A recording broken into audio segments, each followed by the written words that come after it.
Yo, YouTube, what's up with your boy? Sports and Fitness Rants. I'm back, guys. Click that like button. Subscribe to my channel. What's up, y'all? Welcome back, guys. Welcome back.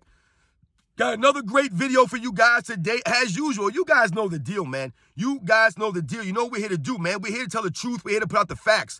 We're here to educate. That's what's about on this channel, right? There's no hate here. This is all facts, and you guys realize that. Real recognize real. So much respect for all you guys out there. I want to thank you guys for supporting my channel, for your comments, for subscribing. It means a lot to me, guys. It really, really does, man. You guys sharing your stories with me. Much respect to everybody out there, worldwide, everybody across the states, man. The real NBA fans are standing up, man. And in this video, we're going to speak about how LeBron James is a front runner. He's a front runner, this guy.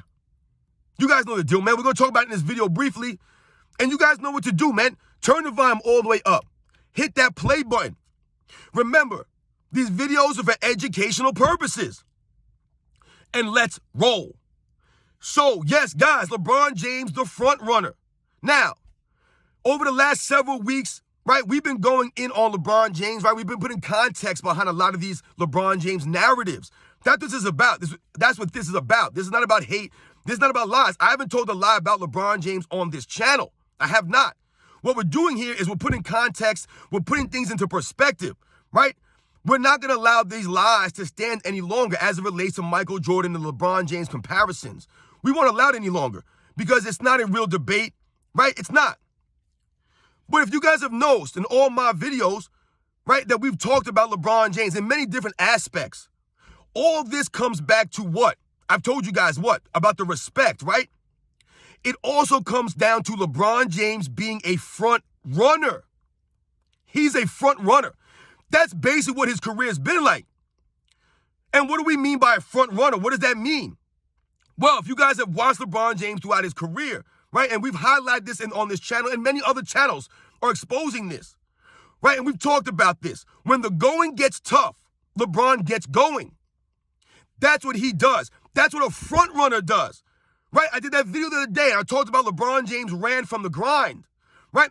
That goes to him being a front runner, right? He doesn't want to work or earn it, right? So he'll pout and moan, right? He'll walk off the court early, right? He's a sore loser. That goes to LeBron James being a front runner, right? He can't handle losses. He doesn't handle adversity very well, right? So he runs from the grind. So he walks off the court early. He points his fingers at his teammates. He's always looking for someone to blame.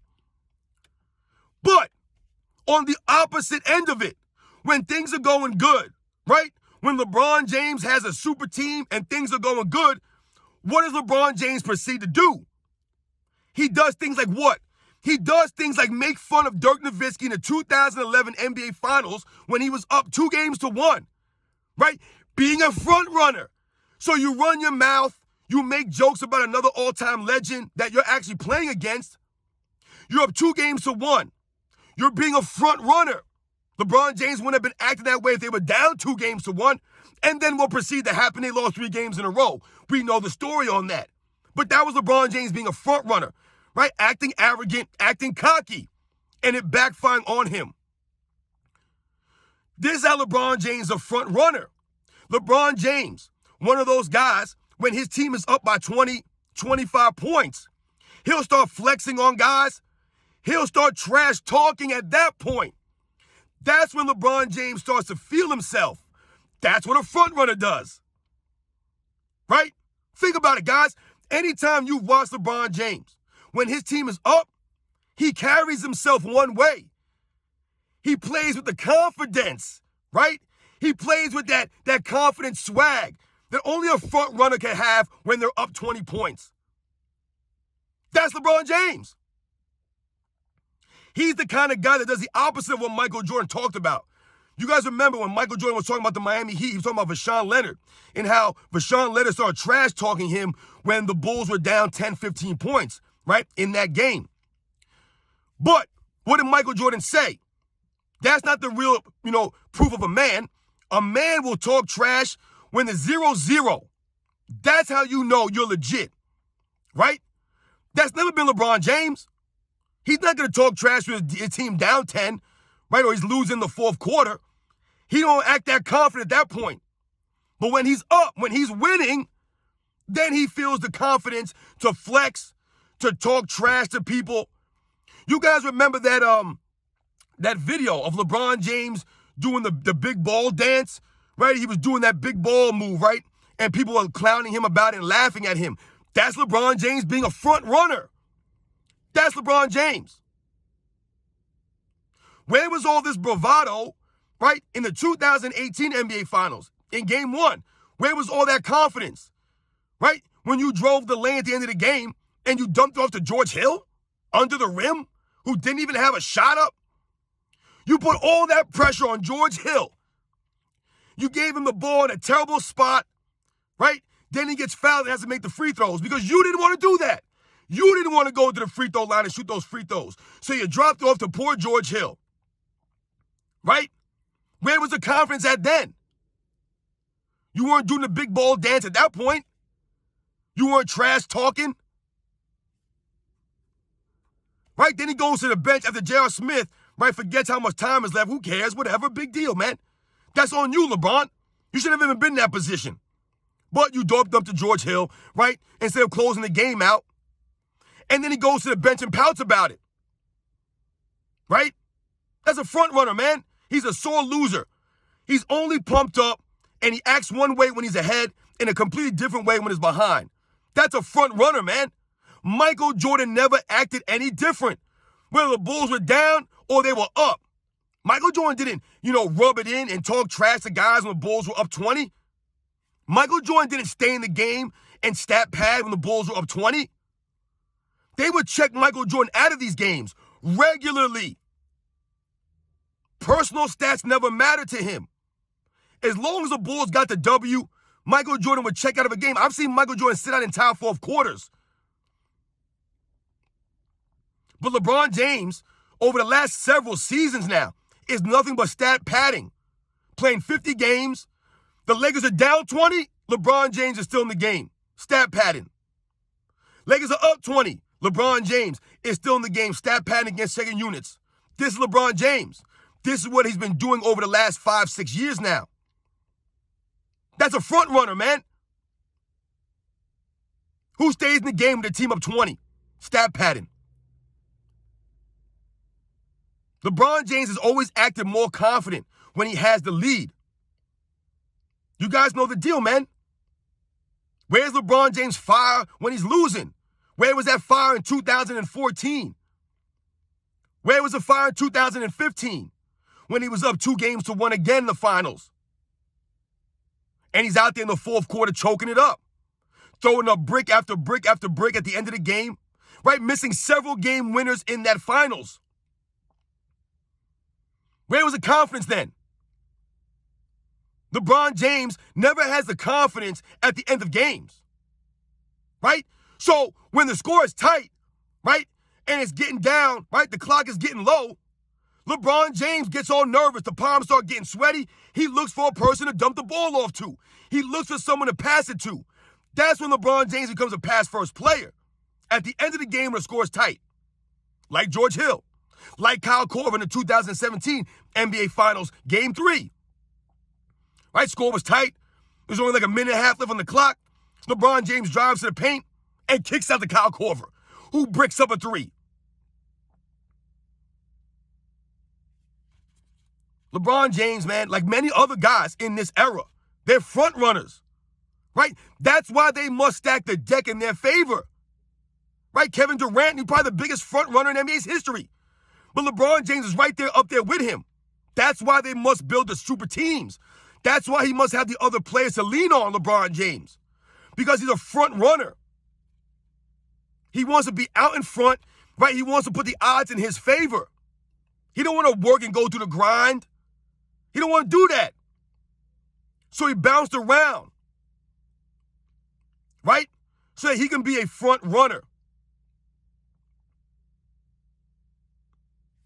Yeah, it was easy in 2020 to win an NBA championship when you're playing against the Miami Heat, right? And they got all their players hurt. All their starters are out. Right? None of his fans ever talk about that championship and how easy that was for them to win. right? And they still pushed him 6 games.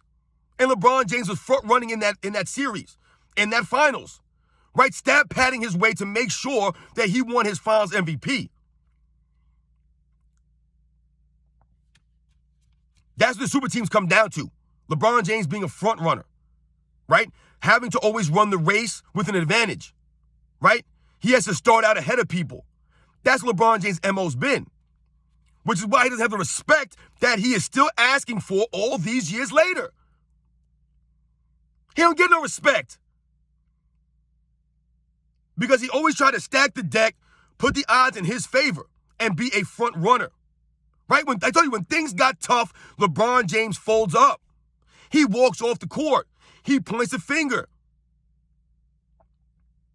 He'll fake an injury, right? Like 2018 finals, coming to the post-game press conference with a cast on. He can't take any heat, no pressure, none of that stuff. You guys know the deal, man. LeBron James has always been a front runner. Just look at his demeanor on the court when his teams are up. Look at his demeanor on the court when his teams are losing. Look at his demeanor when it's late in games. Watch his demeanor, ladies and gentlemen.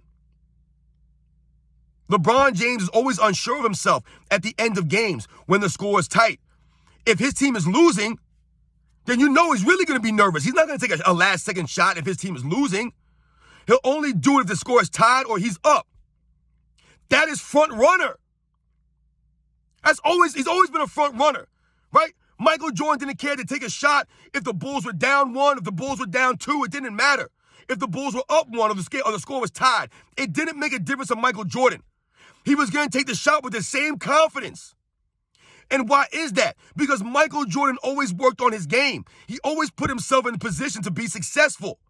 So when the time came for him to perform, he didn't second guess himself or doubt himself. Is he going to make every shot? No, he's not going to make every shot. Right? Like the 1991 NBA Finals Game 1. Right? Sam Perkins hit that game-winning 3. Right? And then there was a couple seconds left, and Michael Jordan had a shot to win the game in the last seconds when the Bulls were down. And Michael Jordan, the shot rolled in and out. Right? We think about the shot in the 98 Eastern Conference Finals against the Pacers. Right? He had that last-second shot, right? And he had a double clutch it from 3, and it almost went in, rolled in and went out. Michael Jordan didn't make every shot, but he took the shot with confidence because he was never a front runner.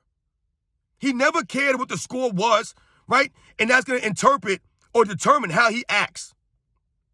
He was going to be Michael Jordan regardless. The Bulls are up 1 or they're down 1, right? And he's taking that shot. LeBron James acts completely different depending on the circumstances. The video proof is there. He's a lot more confident when the game is tied, right? Or his team is up by 1 than it is if his team is down by 1 or 2 points and he has to raise up for a last-second shot, right? Which is why he's never hit a game winner in the NBA Finals. Never, right? We think about that 2013 NBA Finals, right? When LeBron James tried to hit that game-tying 3 and then Ray Allen had to make it, right? LeBron James missed that shot. He missed it. Right? Bosh had to grab the rebound, and then Ray Allen had to make the shot. Right? The same Chris Bosh, his fans always say that wasn't a good player. He was nobody. He saved LeBron in that play. If he doesn't get that rebound, they lose the series. Because LeBron James bricked up a three-pointer. Because he did not step into the shot with confidence. He never worked on his offensive game like that. Never worked on his jump shot. And he was down by 3, not up by 3. That was the difference right there. You guys know the deal, man. This guy LeBron James has always been a front runner, right? So once the grind came, right? Once things got hard for him, he bailed out and he left to stack the deck and put the odds in his favor so that he could front run. And it still didn't work out the way that he hoped, right? Not 6, not 7, not 8, not 9. Yeah, you're right. None of them. You didn't do any of that. I told you, the people in Miami, they're still waiting for those championships. Is LeBron James going to go back to Miami since he promised them those rings and go back and be like, yo, I promised y'all these rings, man. I'm coming back to win it for Miami. He'll be playing till he's 50. Dude's the biggest front runner, man. Another reason why we don't respect this man. It's so obvious when you watch him. You guys know the deal, man. I'll catch you guys on the next one.